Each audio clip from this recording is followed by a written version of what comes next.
Hello. So it is 6 months today since I started tea, and I thought I would do a video post.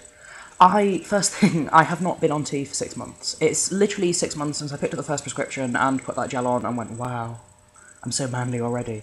Wow. But I've used, I believe, about 5 months worth of tea in that time, give or take. Oh, maybe a bit less, maybe 4.5, maybe somewhere between 4 and 5 months worth of tea I've used. As in gel sachets, I'm on Testim, which I handily have a box of here, because I picked up my prescription today and it made me happy. It's pretty kawaii.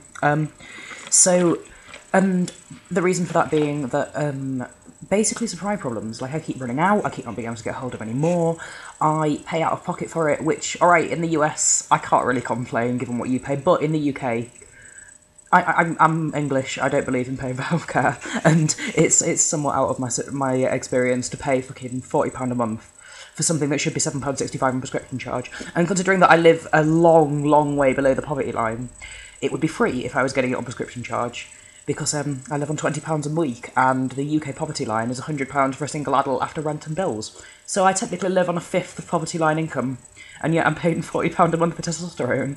I spend, like, £80 a month on life and £40 on tea. So it's half of my, it's a third even of my combined budget. It's very upsetting. But I haven't been able to get on shared care. For those of you in the UK, shared care is when your GP goes, oh, you've got a private prescription, I'll write it out for you NHS, that way you pay £7.65 a month. I don't have that. I can't find a GP in my borough which will do it, because I have to go with one in my borough, because that's how NHS funding works. My current one is a decent guy. He does me blood tests, he is a nice guy, he doesn't misgender me, he doesn't mispronoun me. I've had a hell of a lot worse than that. My last doctor lied about having referred me, so I'm not really very willing to run the risk of going to a different one. So while he is not optimal, the plan is to get to Charing Cross and then get it prescribed in the NHS. Now then, the problem is originally I sought a Charing Cross referral in November 2011. My GP said she'd referred me, she lied. I then was meant to get referred in June 2012, and it took me ages to fight for that. And then they said they'd done it, and they lied. So I finally got referred on October the 3rd, 2012, which is 5 months ago. I've rung up Charing Cross about once a month since then and been like, hey, do you know who I am? And they've been like, yeah, you're in the system, but I haven't, haven't even had a, appointment pack through, let alone an appointment. So that'll be a while, which is annoying, because I want NHS testosterone, and I don't want to be paying for, hormones that I need to live when I live so far below the poverty line. I mean, and again, I feel bad complaining, because I know there's people who can't get their hands on hormones at all, who are doing don't do black market things, don't self-medicate, please don't do that thing to yourself, it's a very bad idea. But I know there's people doing it, compared to a lot of people, I've got it quite good. But it's a bit of a whine, I guess. So yeah, anyway, used about 4.5 months worth of tea, been on for about 6 months. In that time, substantial vocal lowering, which is nice, substantial body hair, woo, all of the acne, all of it. I thought, face acne was bad, and then it went on to backne, and then it went on to neck acne, and then it went on to belly acne. And this morning, I found some acne on my leg, and I was like, why is this a thing? If you think you're going to get good looking on tea, then you are incorrect. Let's be honest now. You're not, I mean, you might. There's some really good looking trans men, but it's not the tea that made them that way, it's the fact that they're good looking. If you don't like acne, then think about what you're doing. You may be lucky, but I've not known any who were yet. Aside from that, my hair needs a wash, I'm very sorry. My hairline is masculine. I mean, again, I had a widow's peak before I started tea. I really have a very masculine hairline, which is nice because I haven't gained any facial hair at all. I shave, but you can't really tell the difference. There's no real need.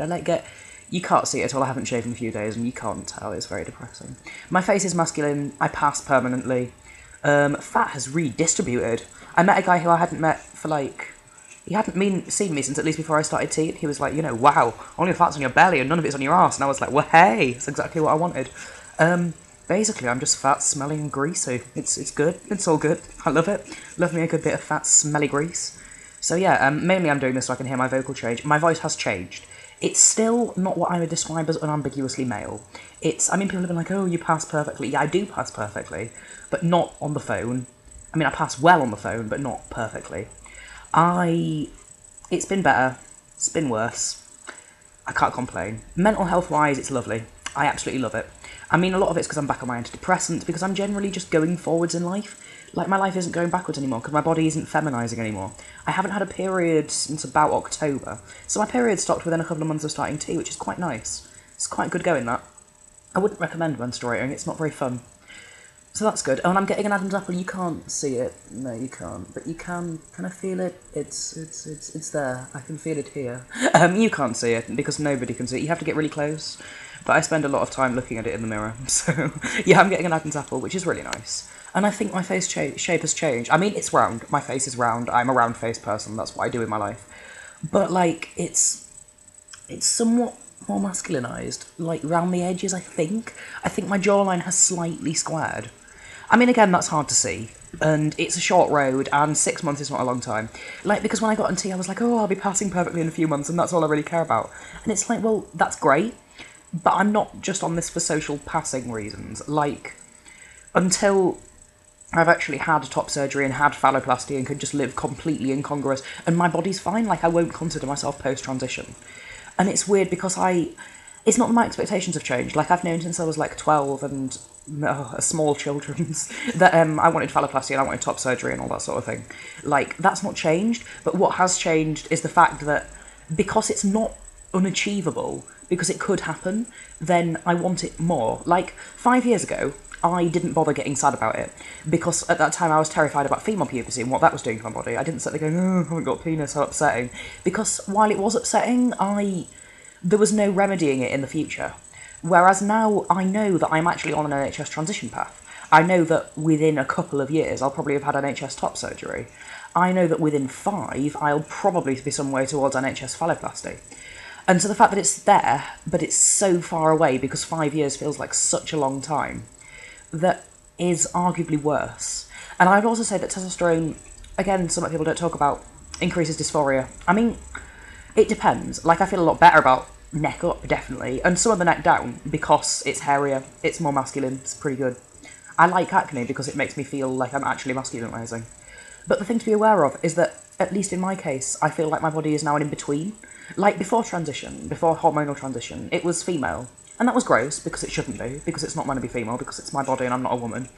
But it was, like, objectively, if you considered it apart from me, it was alright. And now it's like this in-between thing. And I mean, if that's what you want your body to look like, you know, I know there's a lot of people who, like, are happy just to be on hormones, or who want a body that looks like, or whatever, you know, this is not a judgment on you. Just saying that for me, like, I don't want an ambiguous-looking body. I want a body that is clearly male. I don't want one that looks like a man's that's lacking certain bits and has other bits, or one that looks like a really, really hairy, fat, spotty woman's, which is basically what it looks like at the moment. I don't want either of those things to be my body. And so my body is sort of undesirable at the moment, no matter which way you look at it. Whereas pre-transition, like, it was not a male body, but it was alright as a female body if you thought of it in isolation. Which is arguably worse. I mean, this is a necessary in-between stage. You have to go through a few years of hormonal misery, you have to go on T, you know, you're gonna, or at least I do, sorry, you know, not one, but, I mean, like, if you want a full, you know, top surgery phalloplasty, you've got to go on T and put up with the bit in the middle where your body is neither here nor there. So it's not like there's a way around it, but all the same, I think it's quite upsetting, and I think it's a thing that people don't talk about much. And also, I think dysphoria increases because you're thinking about it a lot more. Every day, right, this is a gel. Every day I have to take my shirt off, slather on a load of gel, and stand there with no shirt on for 10-15 minutes while it dries. That is no fun, you know. And I mean, yeah, you can put it on around a binder, etc., but it depends what sort of binder you wear. You know, I wear half length, so you can stick it on your belly, but then your belly gets really hairy and your chest doesn't, and oh, it's just so inconvenient. I'd rather be on shots, but getting on shots when you can't afford to see an endocrinologist. My sob story is so sad. Like, this is why I hate saying it, because it sounds like I'm begging for sympathy. And I'm not asking for sympathy, not asking for money. Fully accept it's a hell of a lot better than it was a few years ago, and a hell of a lot better than it is for a lot of people now. But it's objectively, I don't know, still something to whine about, considering I know a hell of a lot of people in the country who just get their medical care free. And not easily, because Charing Cross is a bit shit, but more easily than I do. But this has got negative, and the point was just to say that 6 months on T. Congratulations to me, I guess. Got some more today.